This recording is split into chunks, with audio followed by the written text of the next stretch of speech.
Dubai કેટલું safe છે ને એના એક નહીં બે દાખલા તમને બતાવું. મેં જસ્ટ હજી ઓર્ડર કરેલો છે. અહીંયા એવો નિયમ છે કે તમારો ઓર્ડર તમે ધારો તો ડોરસ્ટેપ ઉપર રાખી શકો છો. તમે જોઈ શકો છો કે એ અહીંયા રાખીને વયો ગયો માણસ. આખો પેસેજ ખાલી છે. સ્ટીલ મારું પાર્સલ અહીંયા પડેલું છે. અને એક નહીં બીજો દાખલો તમને બતાવું કે અહીંયા તમે જોઈ શકો છો આ ભાઈએ બાજુવાળા ભાઈએ પાણી મંગાવેલું છે. એમની માથે પૈસા રાખેલા છે. એ પૈસા રાખી અને વ્યક્તિ વહી ગયો છે. છતાં તમે જોઈ શકો છો કે આખા પેસેજની અંદર કોઈ ન હોવા છતાં પણ આ વસ્તુ એટલી સેફ છે.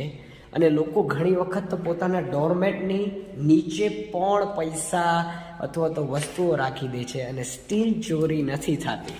તો શું આપણે આપણા દેશને આવી રીતે સેફ ન બનાવવું જોઈએ? આ તો જસ્ટ બીટ ઓફ કન્ટેન્ટ કે મને લાગ્યું કે શેર કરવું જોઈએ. Thank you guys. C you in next shorts.